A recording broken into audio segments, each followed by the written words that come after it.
All right, guys, I logged in here just a little early because I'm usually having some technical difficulties, so bear with me while I make some adjustments here. Orientation is locked. Okay, so we're going to have to do it like this, in this mode.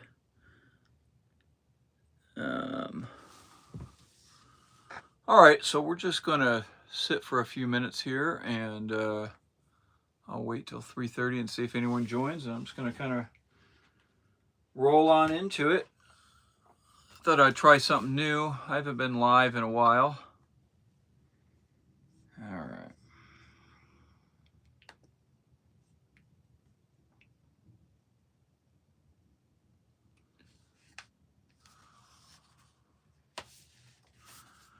All right, guys. This looks like I got, if I'm reading this right, it looks like I got 2 people on. I just popped in actually it's 3:30 right now. So, all right, guys. So how's everybody doing?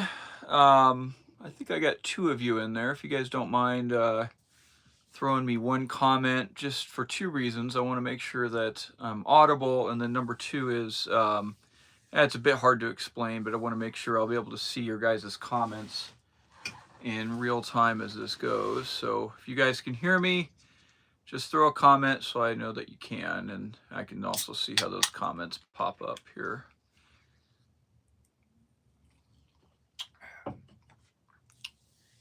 All right, well, no comments coming through. I hope everybody can hear me. All right, guys, so we're in the van today. I'm using my front-facing camera, and it's a little bit of a weird orientation, so bear with me. But let me kind of scan through and show what we've gotten done here. Let me actually do this. Let me pull this back here. All right. So, yeah, the camera orientation is a little weird. Let me show you what we got done here. Looks like I got 2 more people that showed up. I'm looking for one comment. I want to make sure that you guys can hear me. And then it'll also help me with, well, you know what? We're just going to roll with it. So, alrighty, guys. So, let's see here. Well, let's look what we got done so far. So, as I recall, last time I had just had this wall in place, and then now I've got this wall in place. All right. We've got the whole ceiling done. That was updated as of the last video, and additionally, which was a little bit unconventional here, is you guys can see that I planked in that whole back wall. So we've got an opening there for the AC, and an opening there that just that way you can visually see out the back window. Keep in mind, still under construction. I will inevitably put some trim and stuff around this, and I haven't made up my mind entirely, but I think I'm likely going to put in some curtains here and for these side windows on both sides of the camper there. And then finally, I've got the back portion of what will be a storage cabinet there. Of course, there'll be a door of some sort that will fit onto here at some point in the future. And I'm also working on my solution here for the to cover up this portion of the camper. So I'm gonna go ahead and talk about it. Hey guys, I haven't seen any comments come through, and I'm doing this in a slightly different way. So if you are sending comments and for some reason I'm not seeing them, I apologize in advance. Let me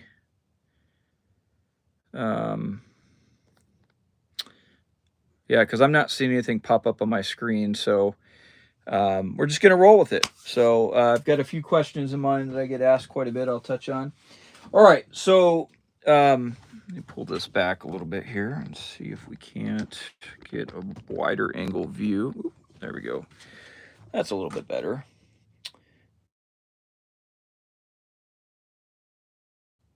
Okay, so we're still live. Okay. All right, guys. So as we see, I got the walls sheathed on both sides. A little bit unconventional. Most van builds here, but I sheathed that whole back wall, as you guys can see, and I'm prepping to put in ultimately cedar um, planking, which will come up and meet the ceiling here. When I was designing this, I went back and forth for quite some time in terms of how I wanted to deal with this side part. I knew I wanted some storage. I think this build will have quite a bit of storage in general.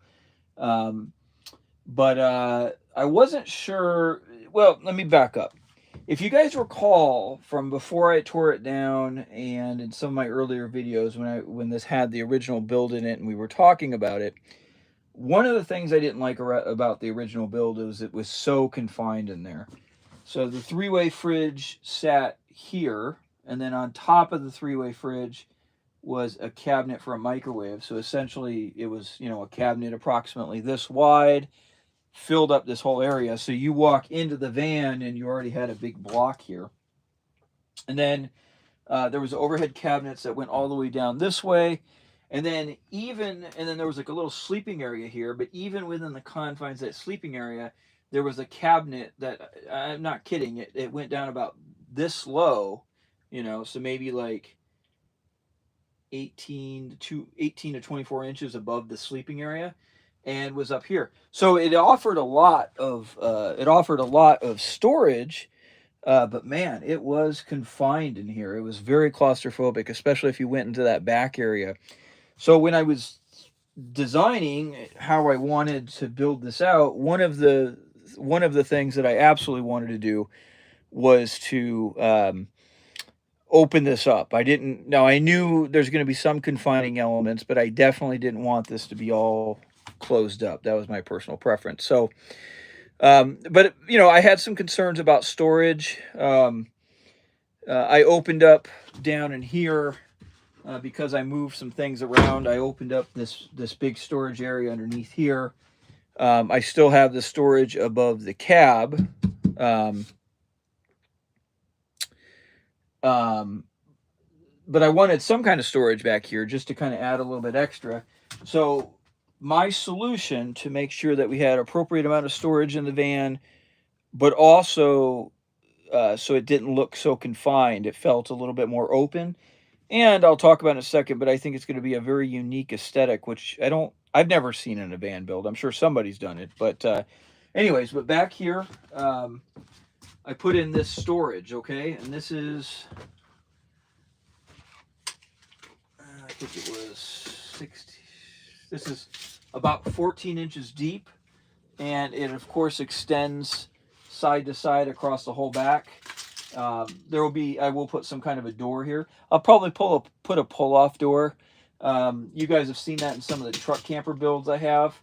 I liked hinge stuff, but when it's an overhead cabinet like this, I don't know. I just prefer the pull-off doors. That's just my own personal preference. But anyways, I'll put a door there. But then this, how I'm going to sheath in these sides. Let's adjust this a little bit. This is how I'm going to do this. So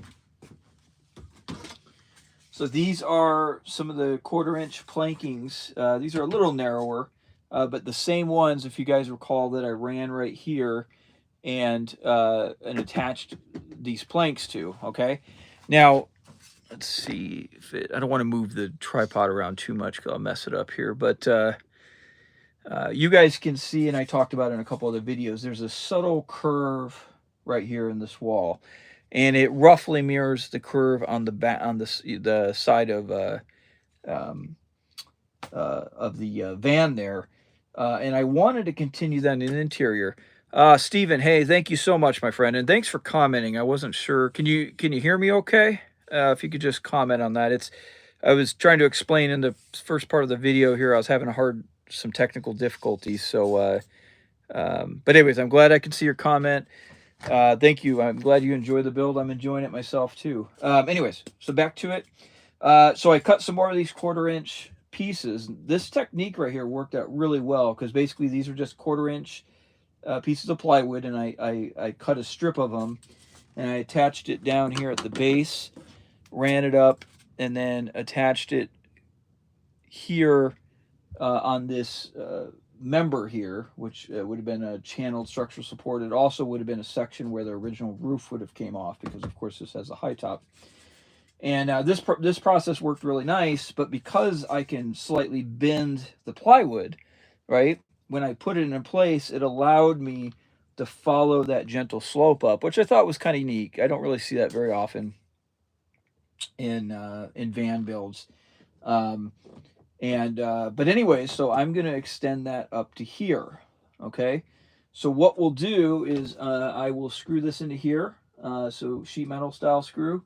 And then there's this piece of wood that I put up here, and that strip runs all the way across. And of course I spaced it evenly on here. And then this piece will attach on there. So let's see how that's looking. Yeah. So you guys can see, and I'm not going to add a dramatic one, but I can add just a slight bend before I screw this in, if I just pull up on it a little bit. So if you guys can see, it's very subtle, okay? But that's going to roughly follow this wall, okay?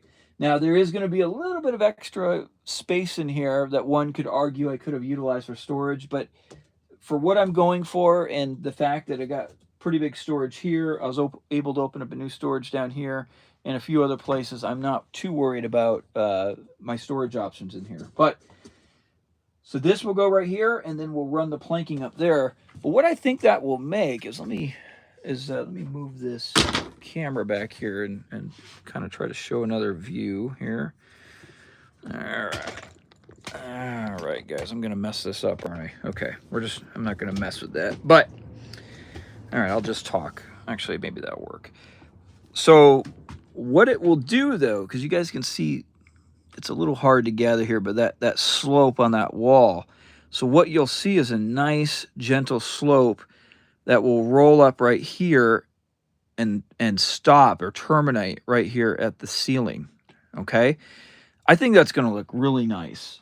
It's going to give a little bit of a nice aesthetic in here. I think it's a little something different than what you see in most van builds. And then kind of to my earlier point when I was talking about my attempts to make this look not so claustrophobic in here, I think it should open it up. So I think it should be a nice bend. Thanks, Stephen. I appreciate it, buddy. All right. So, all right. So anyways, but this is the progress. That back wall, I think, again, that's not something you typically see, but I really like it. And you guys got to imagine there's going to be cushions around this. There's going to be like C-shape of cushions. I'll have a lagoon mount here on this wall right here because this crosses over. So we'll have a nice table in there. I already have a piece of walnut that's set off to the side for that table. So I think it's going to work out real nice. But man, I'm really pleased with this. I really like it. For me, because keep in mind, this cabinet up here has this overhang, right?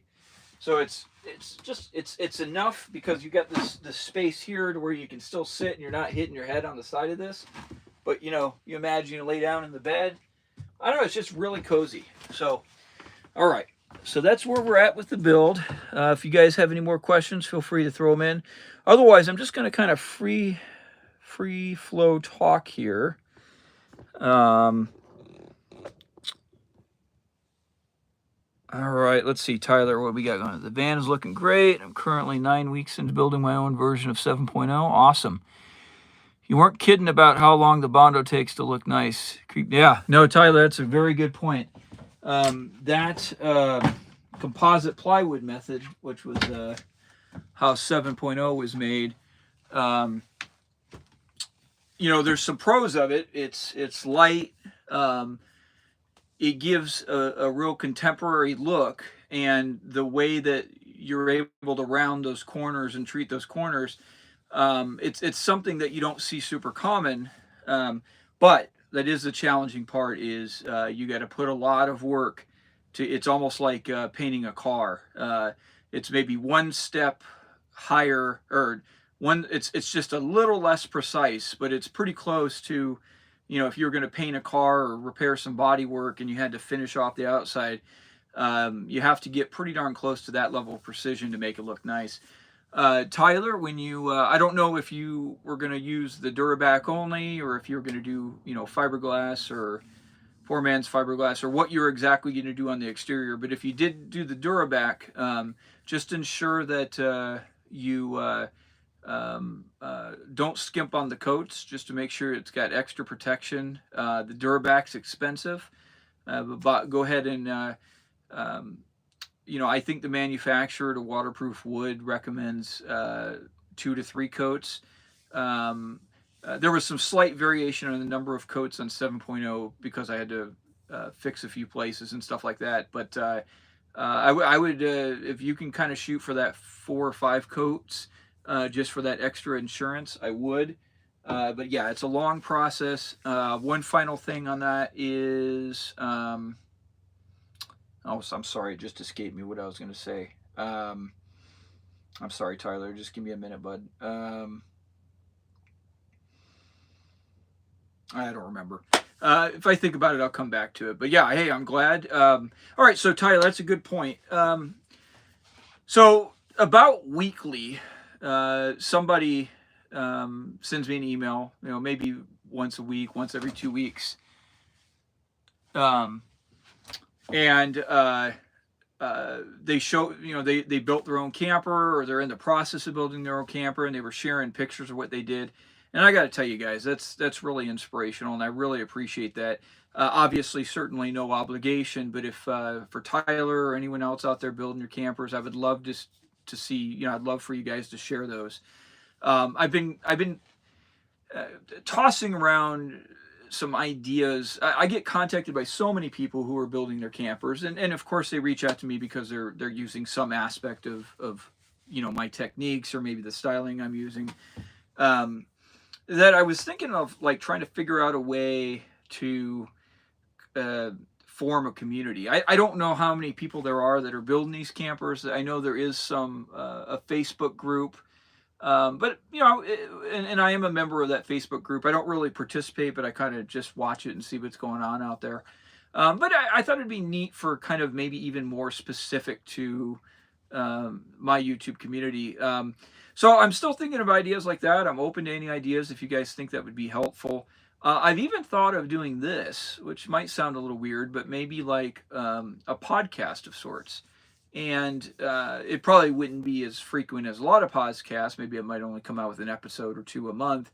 But essentially, if people who are building or have built their own camper want to come on and maybe talk about their experience of why they did it, or their pros and cons, and you know, I think that'd be neat. I mean, you guys that are watching my channel, you guys are seeing, you know, from my view, but you know, I'm always interested in terms of what other people's perspectives are on all kinds of issues, but specific to our discussion here, you know, building their own camper. So you guys let me know if you have any ideas about that, or if it's even worthwhile. But I think we got a notable even if it's a small community, I think it's important that people have a place to talk. So, and that was kind of, I've done the lives in the past, but I thought I just kind of got a little wild hair and thought, let's do it. So,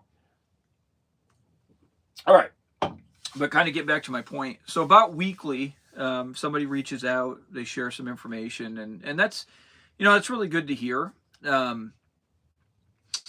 And one, I've talked about this before, but one thing that I want to kind of emphasize for everybody out there building this is basically make sure that you, like, be open to gathering as much information you can about different ideas. And what I mean by that, in terms of your own build, whether it's construction techniques or stylistic ideas, I think that's important to get multiple perspectives. It doesn't have to be one camp or another. And I'm assuming I'm probably preaching to the choir. I'm sure you guys are doing that. But, you know, that's always important to me is make sure you guys, you know, don't just look at my channel, look at other people's channels.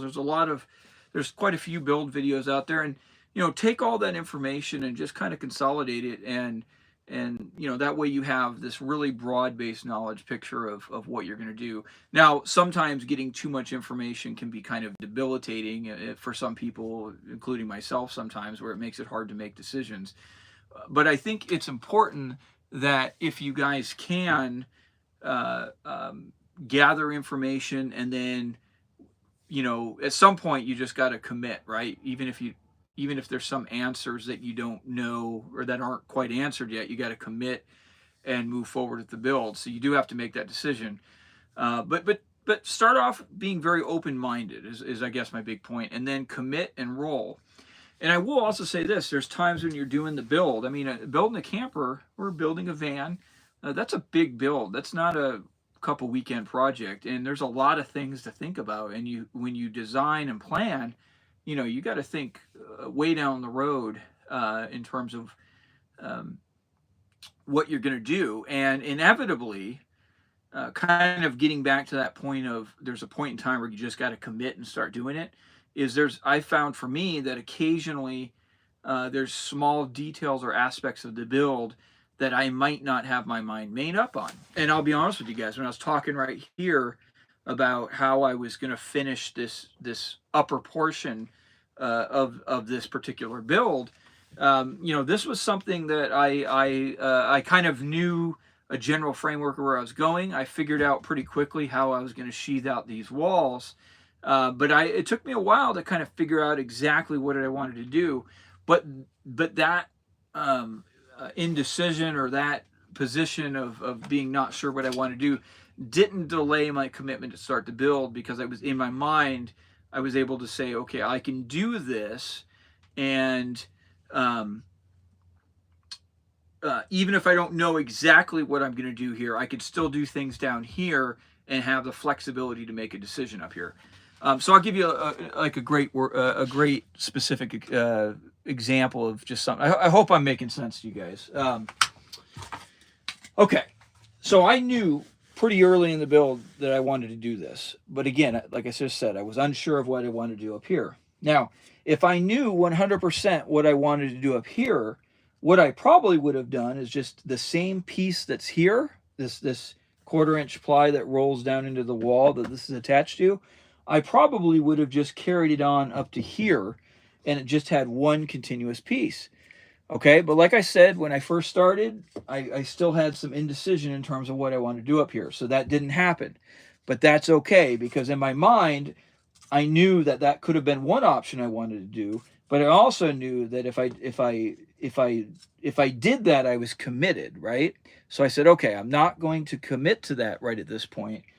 Went ahead and just put them here, but I can carry on without causing any issues. And what I did is I just took the same 1/4 inch stuff, cut some strips. I cut these a little thinner. That's just kind of an arbitrary decision there. And I will be able to put these in place, still put up my planks. Okay, my point to all of this, though, is don't let some specific guidance or knowledge, you know, something where you don't know what you want to do yet, delay your project. As long as you can conceptualize in your mind that when I do make that decision, nothing I will do down here will limit what I want to do up here. I hope that makes sense to everybody. But because I know committing and making, you know, sometimes there's you know, you can gather too much information, and there's a point where it makes it really hard to actually make the commitment to move forward. So hope that's making sense to you guys. So anyways, figure out what you want to do, but there might be some things that are fuzzy. That's okay. One thing I did want to mention is, so when I build this wall up here, there will obviously be some more space back here. I'm going to throw in another layer of the Thinsulate here. As a side note, I like this Thinsulate stuff. Very easy to install. You know, nothing. As far as I know, this is pretty, like, it doesn't off gas. It doesn't. It's just a really clean product to work with. And as far as performance, I mean, this is very, very anecdotal. But like right now, it's 72 degrees in here. Okay. And it's not cold is kind of relative to it, but it's a little nippy out here right now. It's pretty windy, which is contributing to that. I don't know. I'd have to look on my phone, but it's probably like 55 degrees out. Again, not very cold, but just a little nippy, especially with the winds blowing. Um, Obviously, I've had no source of heat in this van. I do have it all closed up right now. All the windows are closed, but I'm guessing just the heat from beating down on the camper. It's actually warmer in here without any heating than it is out there. And it will stay this warm into the night because obviously I've been in and out working. Now, if I pop open these doors, it'll change a little bit. This is very anecdotal and take this for what it's worth, but it seems like this insulation is really doing its job. Another thing, what is that? By my record, looks great. Thank you, my friend. I appreciate it. Another thing that I've noticed is just how quiet it is in here. This Thinsulate is advertised as both an acoustic and thermal insulator. And I'm primarily putting it in here as a thermal insulator, but I have to note how quiet it is. Just before I started the live, I had a couple kids, because I'm just right here on the curb in front of my house. I had a couple kids walk by, and I could, when they were coming by this area, I could barely hear them. And if I sit in here and I'm quiet, even though it's real windy out and, you know, I'm in the middle of a neighborhood, I mean, it's very quiet in here. So I'm really liking this Thinsulate. You know, if you guys read online, a lot of people, one of the cons is they talk about the cost. I mean, I guess it's probably a little bit more expensive, but I know money is my gut. I guess my long-winded point is like, yeah, I probably could have bought some EPS insulation, which is kind of the cheapest foam board style insulation that you could buy, and maybe I could have insulated all this physical space for less money. You know, I don't know. I'm just roughly maybe $250 worth of that foam board. But all of this Thinsulate was $400. So yeah, it's maybe 25% more or something like that, or 25+% more. And these numbers are very approximate. But the ease of installation of this is like you can't compare it. Now there are times where the foam board insulation is of value, and that's an example of like 7.0, where that foam board insulation actually provided a composite. It was an important structural element of that camper. Additionally, you can wrap it with the fabric, which makes the interior a little bit easier to deal with. But one thing we got to think about on those campers is most of those surfaces are relatively square. I've got a very specific and unchanging depth for all the internal studs. So putting in a rigid foam board insulation in there, which I still think performs wonderfully, is a lot easier. But if you're working in kind of an irregular surface like this, like these walls and, you know, all these little cavities, this Thinsulate is top notch, and it also seems to perform very well. I like those foam board insulations too, but I think for applications like this, it's very easy. I do have to admit, if you were building your own truck camper and you didn't have to rely upon the foam board to provide strength to the camper itself, I would actually probably put in some, and you had a sheathing material on the inside walls where you weren't going to do the fabric method, I would probably actually consider using Thinsulate in there too, just because it gives you a little bit more flexibility like I talked about. But okay, so we've talked about, I appreciate you guys giving me information on when you're doing a build. It inspires me. I'm very happy to see you guys out there doing that. We've talked about, I've been toying around with the idea of creating some sort of community for people who are building that can kind of talk or chat. And I was talking about a podcast, which is kind of something that came to my mind. And talked about Thinsulate. And I also, probably one of the more important points is when you're doing your build, there's a lot of things that you have to consider. Gather information from multiple places and multiple perspectives, because I think it's going to give you a broader view. But don't let so much information, sorry, I'm doing this thinking in my head. One other thing, don't let too much information delay you from actually making progress. So, um, and the final thing, which is why I keep pointing over here, is it is likely that you might go to start your build and there might be some minor details that you haven't figured out yet. As long as you know that you can make those details as the build progresses and it's not going to affect an earlier step, such as what I was talking about here about how I want to sheathe out this upper portion, you can go ahead and move on. That's just kind of a quick summary. Let's see, what comment do we got here? Uh, all right, so buy my records, maybe leave links to the installation that you're using in the description. Okay, will do. Good point, Colleen. So, Colleen, I'm sorry, Colin, I apologize. Is there any room for storage between the back wall and the back doors? Okay, so that's a great question. For those who might not have tuned in right in the beginning, this back wall is built up right here, and then there's two doors that open to the back. In my case, on the bottom level, there's of course storage because that's where all the electronic items, the batteries are down there, and on this side is the over on this side is the water heater, and there is a little bit of room around that utility area. But I think what you're referring to is the vertical portion there. In my case, it's very minimal. It's probably just a couple inches. Like I was kind of thinking about that the other day. I could probably put up like maybe like a shovel back there, or maybe if I wanted to hang a few things. Um, I was going to use storage from what was the old generator storage area, which sits below this spot right here. But if a person were going to use this technique and you really wanted storage up in that higher portion, you could always actually pull that wall in a little bit. So I'm probably reading a little bit more into your question, but the short answer is there's a little bit of storage, but not much. All right. Let's see. How's the Duraback holding up? Saw another YouTube builder guy use. Okay.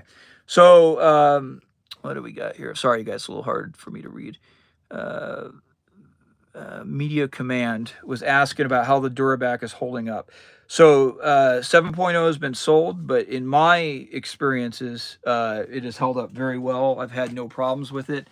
That Media Command was saying that I guess there's another guy on YouTube who had the seam split on his. I've not had that experience. I can't really account for why his did that.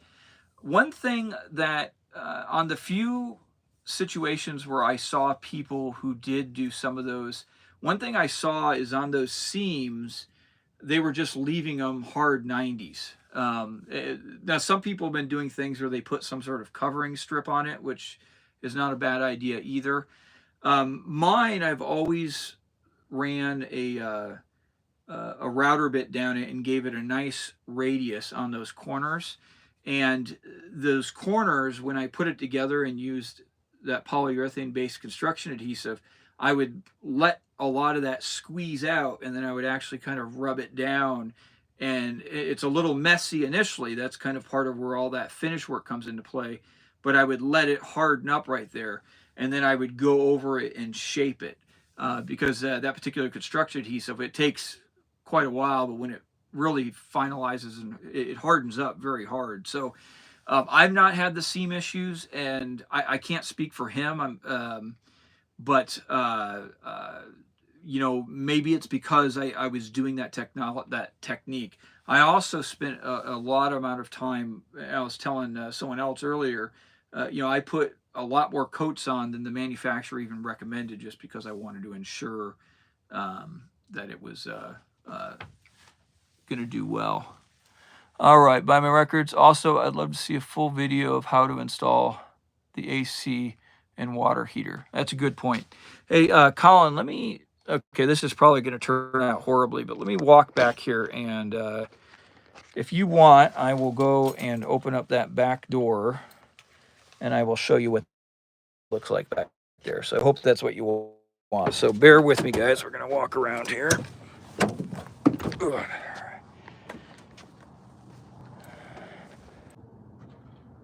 Okay, guys, sorry, it looks like I popped back off there, so hope this is running. but as you guys can see, you can see there's a pretty minimal gap. I mean, it's about 2 or 3 inches when you actually shut the door. But you guys could see it would be a challenge to put anything back here. Now I'm gonna, like I said, you could probably hang some tools, or if you had, maybe like dog leashes, or I don't know, something kind of long and linky, maybe like if you were bringing some rope or extension cords, or I don't know, something like that. Now down below here, this is still accessible. Now this will have room for 2 of these big boys here. I've got one in right now, but and then on this side, that's the water heater, okay? And it's not the perfect storage because there's pipes and wires and stuff right there. But you could probably, you could probably even put like a drawer right here if you wanted. And then over here, this box is that storage on the outside, and I'll show you that in a second. So there's not much going on here, and this is where that tray sits, where the inverter and all that stuff is. Let's see. But like I was saying before, in my case, I wasn't worried about it, but a person could still put up this back wall, but push this thing back more into the camper. So I'm probably going way too long on that, but there you go. You guys saw it. Let's close this bad boy up here. All right, let's roll around. So this storage right down here, this is where the generator was, and since I'm not using a generator, that's going to be kind of my primary external storage here. Oh, sorry about this, guys. All right, where are we at here? All righty. Okay, so I got one more topic I want to talk about, unless you guys have some more questions, which is fine, of course. Okay. I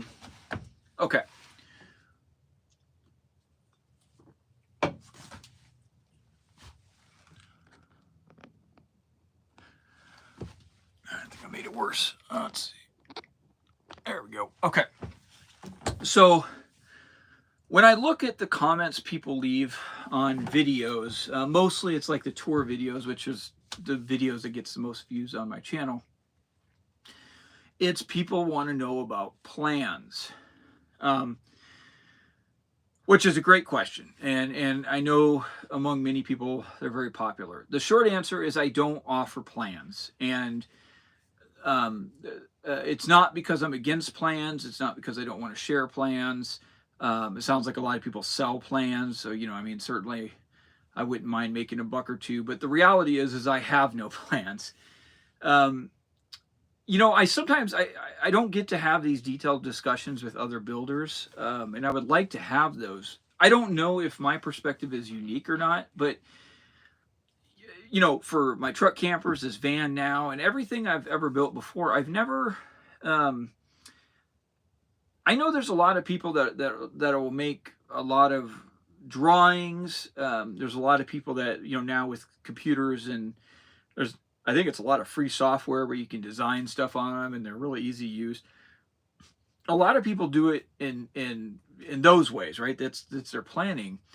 I've never done that, and that's just not, that technique has not been useful for me purposely or personally. I'm not criticizing that. I could definitely, it makes sense where that would be very helpful. But for me, I'm able to visualize everything, and that's just the way I've done it. And it's hard, that's why I have such a hard time with these videos sometimes. It's hard for me because my entire build, I don't think about verbally. It's probably an exaggeration, but it's visual. Like it's I can see it. It's sometimes it's hard for me to translate that out into a written language, and out into verbally. And I know that's not helpful. But that's the big part of, I don't make plans. I don't sell plans. It's not because I'm against plans. It's just because like that would be something that I would have to create, and because they don't exist. Everything has been planned in my mind. I'd be really curious. I don't, for all of you out there doing your own builds, like I'm wondering, because I do know there's definitely some people that when that everything's got to be written down or drawn. or and that's fine. I'm wondering if is that like 50% of the people, and then the other 50% of people are like me, where they just kind of visualize it in their mind and they can kind of manipulate and try different alternatives, and then they can go at it, or maybe people do a combination. So just kind of if you guys watch this later or however that comes to be, I'd be really curious as to those of you out there building stuff, um, how you do the project. Do you write stuff down, or could you just visualize it in your mind, or is there a combo? But yeah, that's with plans. And then the final thing is, I don't even know. I'm not even sure what people are looking for. I mean, do they just want like schematics? Or I've heard some people refer to cut lists. So I mean, I don't know if that means they want like a listing of every board that was cut. And I'll tell you right now, it's not, in my case, it's not going to happen. I mean, that would be um, I don't have any desire to make money off that. So it would be it's just not, it'd be a lot of extra work, and I'm not trying to be mean, but I'm not gonna like every board I cut measure it. And then another thing is like everything's, it just, I don't know, it just doesn't work with how my brain works in that way. So that's I hope I'm rambling about that, but hope that's clear to you. It's not, I wish I had plans to provide to people. I wouldn't even charge you probably. You can just have them. I just don't. That's just not how I do business, or how I the business of building this. I just can't. You know, one thing, one difference I think also between me and a lot of other people, particularly when it comes to the camper world, or making the homemade campers, or handmade campers, is for me it's a very artistic enterprise. I mean, I'm certainly thinking of very functional things. Obviously I'm considering weight and aerodynamics, and how the inside's going to be laid out to where it's useful. But um, the build itself, like the most enjoyment and the most motivation I get is the artistic element, and that's not just a fancy swirl on the wall. That's it could just be merging that functionality with making something beautiful or unique for its own, and that's been a big motivating thing to me. And I kind of wonder, and again, this is not good or bad. That's not my point here. But I get the sense that a lot of people building their own truck campers, or it's very much, a lot of it is more um, just a very technical thing to get a very practical thing done. And that's interesting to me. Those kinds of ends of the spectrum of like, I'm curious, like the average person building their own handmade truck camper, where do they fall in that spectrum? Is it most people are just building it because they technically want some very specific arrangement. But for you guys to kind of get into my mind, if it's helpful, building the van, building the campers, the part that I enjoy the most is that artistic element. It's that design. It's creating something that's novel. And then if you can marry that with creating something that's beautiful and novel to that of something that's also functional, it's beautiful. It's like magic to me. And that's, yeah, when I do my builds and I'm designing it, that's what I'm always seeking, is that merging of artistic and creativity with some functional design element. I don't know, just rambling, just if you guys are curious. But I'm sorry, what was I going to say else there? But anyways, I guess I'm just curious if you guys are, how you view that. So let's see, if I don't think we have any more questions here. I'd love to see a full video of how to install the AC and the water heater. So by my records, basically he was asking, he would like to see a video about installing the water heater and the AC. So I do have a video on the AC box, because that's just a 5,000 BTU AC unit. So you might want to check some of my earlier videos. I didn't actually show the install of it, but the install, once you build the box that AC unit sits in, that's by far the hardest part.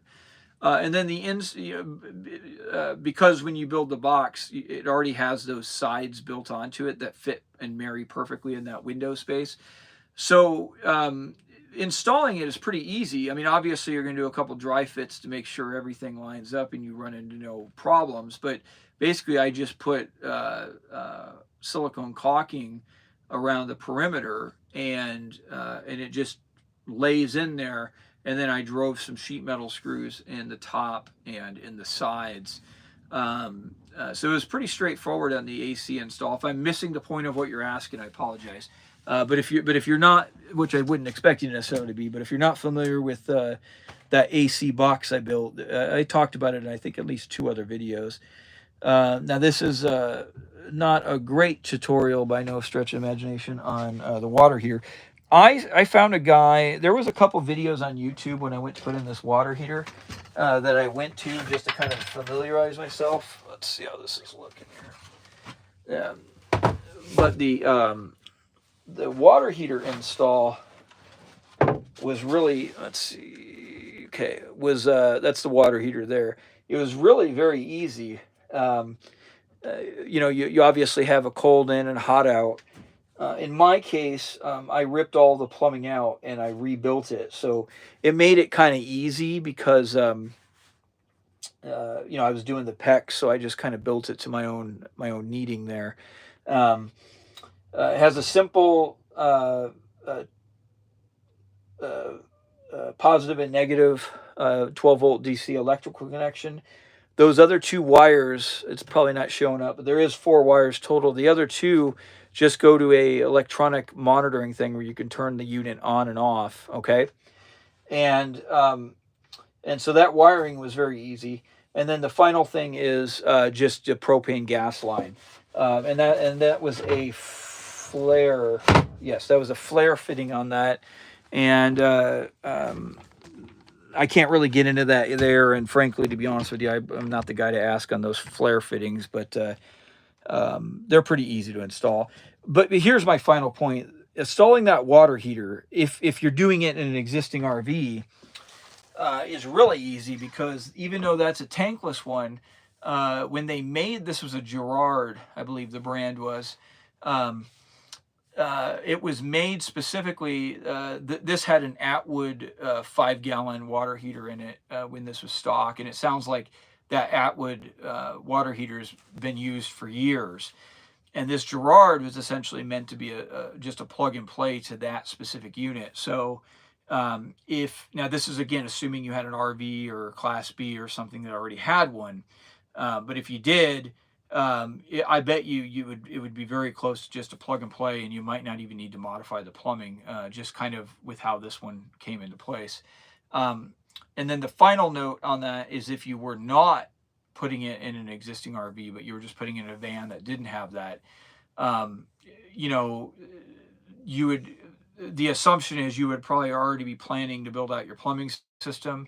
You would probably, you have to have a propane supply. So, you know, you probably were already anticipating having that.